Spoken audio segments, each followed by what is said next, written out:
Kingdom Team All Call time. It is where we take your questions and look to give you the answers that you deserve as best we can.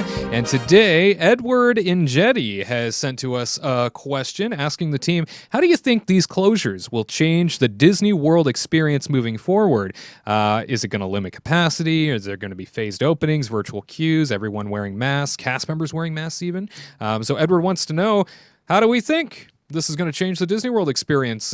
Tyler, let's go to you first. Anything in mind when it comes to how these parks get back open?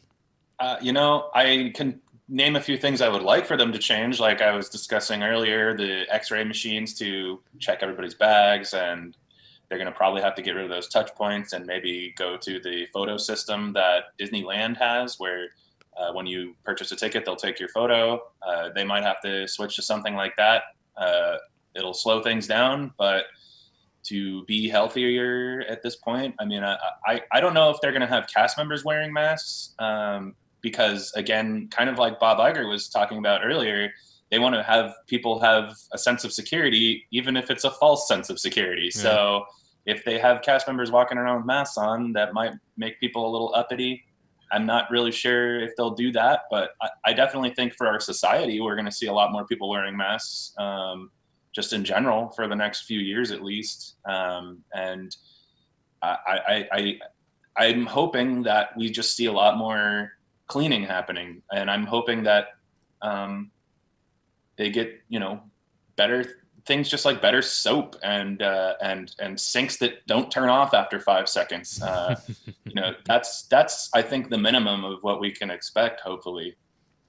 And Katrina, anything you assume might change with the Disney World experience in particular coming out of the other side of this? A lot of international visitors like to visit a place like Walt Disney World, Disneyland too, but to a much greater degree, Orlando and Walt Disney World. How do you think the experience is going to change?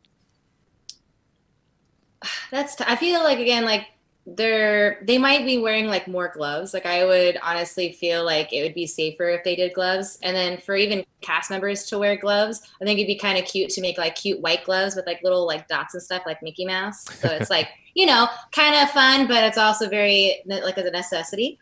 And then maybe they could sell them in the park. I'm sure a lot of people would like to buy those and be like a little Mickey Mouse. Anyway, side note. And I think people are going to wear a lot more masks.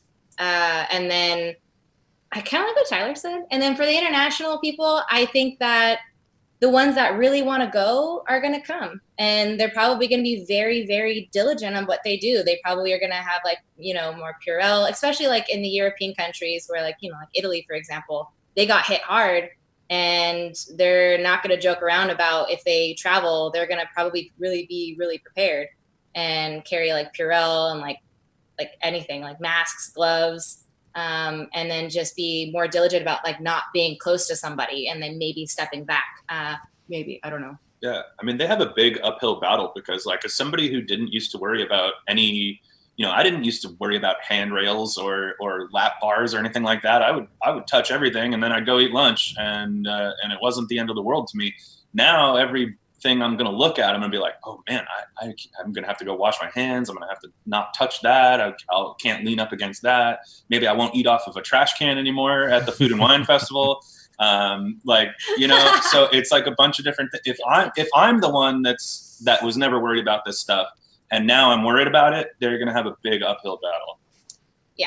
So, and then I was going to say one more thing, but I kind of forgot it. Oh, sorry. So it's okay. I don't remember. Okay, that's all whatever. right. Skip me. Nothing to worry about. I guess it wasn't important.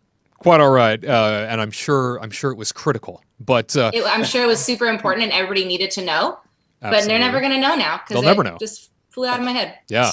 No, and if only you had a place to voice your thoughts in the future if that ever comes back. There's no such thing. There's no such thing. Well, Garrett, as the Walt Disney World reporter, as the guy who, is sort of home-based in Orlando, tell me, the Walt Disney World nighttime spectaculars, they pack in a lot of people. Obviously, you think about things like Fantasmic at Hollywood Studios. You think about things like the Happily Ever After fireworks at Magic Kingdom. Everything really surrounding Disney and big spectaculars. I mean, it entices entices so many people to congregate. Do you think that we're going to see a total cut of entertainment across the board, at least until people get comfortable again? I've said it many times. You've heard it on here, and from a budget standpoint, Disney's going to be cutting a lot from entertainment because that's the department where you can cut stuff and it doesn't really affect the overall. If you cut custodial, things aren't going to get cleaned. I think they're the department that honestly will be there more than anyone. But they will, the nighttime spectaculars, they're either going to cut them completely for a while or have them only on select nights, like Saturday, Monday, Wednesday, Friday, some kind of schedule like that, and that will help keep people away. One thing that I'm interested in thinking is if you go on an attraction like Rock and Roller Coaster, they try and everyone push all the way forward as much as you can. I don't think they're going to be saying that as much more just because they don't want people to have that sort of contact. I think